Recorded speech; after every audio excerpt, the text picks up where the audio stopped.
anojamba chaunga, ajamba community, obva ati ndikangobata garment rake zvangu zvaita.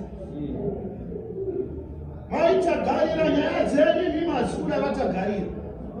Vatagarira vanogona kuva vari munhu anokwanisa kusevedzai padhuze. But nyaya dzenyu imi dziri kuda iye mbumbi. Hallelujah. As a family, tina dzakawanda nyaya dzatakaudza ana tete. Asi kuti vana tete vakaipa. But pane pamwe pekuti tete havana solution. Vanogona kuva variyo vanomiririra mumba but havana solution.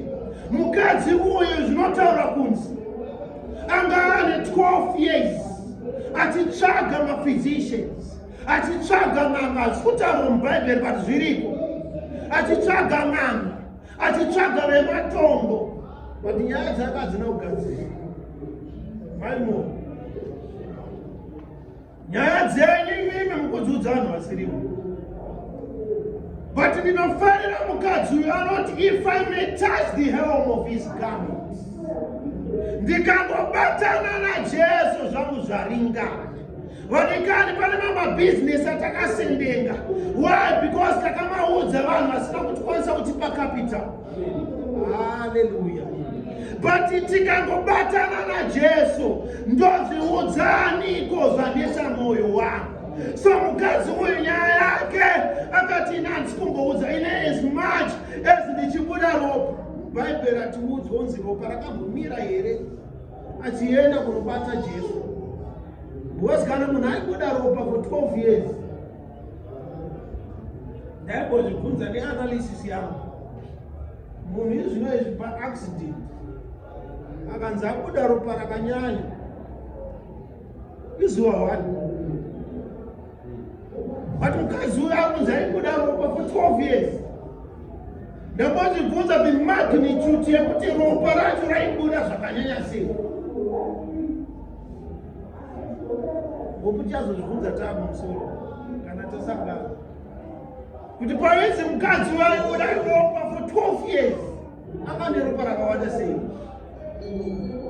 But mukadzi uyu akaziva kuti state yandiri anokwanisa kuishandura ndiye Jesu. Hallelujah. Anokwanisa kuishandura. Handisi kufanira kutaura naye but ndikufanira kungomubata chete. Hallelujah. So mukadzi uyu anoita zvaanoita obata naJesu owana miracle yake. Vadikani kana tichasangana neminana yedu ngatigumane naJesu. Tinogumana seiko naJesu? Tinogumana naye patinotaurana, patinopinda mumakadzamo, patinopinda in the solitary, patinopinda musina vakawanda. Last week ndaitaura nezvemukadzi anonzi Hana. Anozivisa kuti nyaya yake haizi nyaya yekuti tirare tese pamubhedha nemurume wake. Anoti nyaya dzangu dzinoda kugadzirwa kushayiwa. Ndikangosvika kushailo handisi kunotaura naEli mupirisita ayo. But pandinosvika kushailo ndiri kupinda muimba yakadzika. Ndonoti Mwari mbotarisai masituations angu. Hallelujah. Amen. So achisvika anoudza Mwari. But kakawanda takaudza vasirivo. Ezai ndichipfuurira mberi nepataverenga. Kunyanya kudzoswa pane mukadzi. Panyaya yangu ida kuti iende pane this slave. So Jesu paanobatwa nemukadzi unoziva pane kugumana naJesu unoita kuti anozvizivisa kuti pane andiguma. So Jesu hazvireva kuti pamwe pese apa anga asingabatwi. Hallelujah. Ende ndizisa kuti in the time of the Bible, time yatinosvika muBhaibheri, kana pachitaura kunzi multitudes of people vaidarika 1,000. Vamwe vasingori nhamba yema-hundreds. But Jesu osvika to a certain level obva ati pane munhu handibata. Hallelujah. So mukadzi uyu akagumana nenenge akagumana naJesu nekuti akanzwa kuti pane impartation yabva pandiri. but wakanda verizvi pane pamba tinosvika kuprayer time muimba kunamatira denga ritombozoti tandiinamata. Halo, pane patinosvika pakutonamata but denga haritonzwe nezvinhu. But just at this point, just also kuti pana anigumu vadikani pane kamwe kamunamatiro kanoitwa nemunhu kekuti denga rinonzwa kuti pane munhu anamata. Denga rinonzwa kuti pane munhu ajamba maprotocols amwe ese haanei nemapirisita, but jesu kuti pane andiguma, pane andibata. So vadzidzi vati jesu makupenga here. Imagine thousands of people around you, multitudes of people around you. In the Bible, I tell you, Bible kusvika millions because kudhara kwaingotaurwa nzee kwaiverengwa varume chete. Unoona Bible ranga riri patriarchal. There was male domination up to the point yekuti vanhu pavaiverenga vanhu vaingoti 1,000 men. Zvoreva izvo kuti vakadzi vese vanga vasingaverengwa, but mukadzi uyu anoti regardless yekuti handisi kuverengwa ndidangonobatana najesu. Paanonobatana naye jesu bvati pana handiguma. Vadikani kangani katinogumana najesu. So jesu onzi nevadzidzi asi makupenga here. Zveshuwa nemuwandiro wakaita vanhu kunge masvosve pano ndopamunoti pana handiguma. Kwakutopenga but vanhu havairudza mwari. Jesu vati pane handiguma. Haleluya.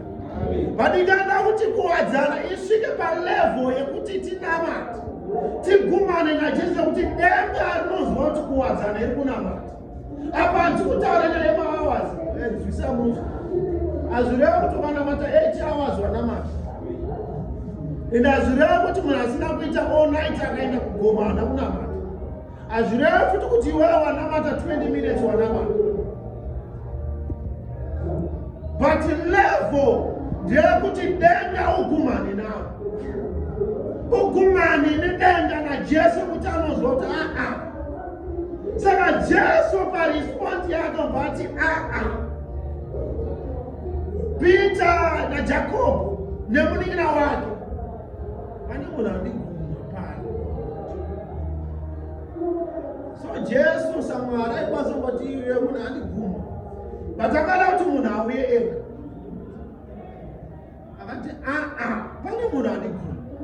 Shoko raMwari rinozotaura rechirungu ndo randinofarira. Rinobva rati for I perceive that virtue has gone out of me. Hallelujah. Ndiri kunzwa umwari hwake, the capacity yake sajesu, sayambune saMwari. Ari kunzwa kuti pane subtraction yaitika mandiri. Vadikani pane time yekuti tinofanira kunamata zvokuti akuti can you do something for this woman? So even Hana achisvika kushelo, even denga rakasvika kuti tagarisa tisina kupa munhu wembereko, ngatirilise. So vadikani pane time yekuti tiri kunamatira mafamilies ekwedu, but tinofanira kugumana naye munhu. Ngatigumane naye jesu, ngatigumane nedenga kuti tiwane mabreakthroughs. Nyaya dzekugumana namufundisi kuti ufarirwe namufundisi handiti, but nyaya iri pakugumana najesu. So jesu ataura zvaataura, azvina anouya mbati handini mama ubati kutenda kwako kwakuporesa. So everything that we do, it evolves around our faith. So this woman, the giant step that she took, even ari mumba yake. And I believe kuti munhu uyu angatovakirwa kamuri yake. Because imagine munhu aibuda ropa anga akusagara muvanhu. She was secluded from other people. But akatanga kubuda mukamba kake. Abuda mukamba kake anobuda mugate. Abuda mugate, there was a distance kwa ambuna Jesu ngati nikagumana naye. So wadikani, ngatipe pane zvakajairika. Tigumane nedei. Tinokwanisa kutaura nyaya extension gore rino. But extension haiitike kune vanhu vakajairika. Even pa business chaipo. Ukaita zvinhu zvakajairwa nevanhu vese. And if you do not rub shoulders with the great people, for sure your mind ichangoramba iri pazvinhu zvidiki. But you have to ufunga zviri kumberi. You have to rub shoulders with the great people. Hallelujah. For you also to think big. Imagine you need to kufunga zviombe notanga kuassociate nevana vari kucreche.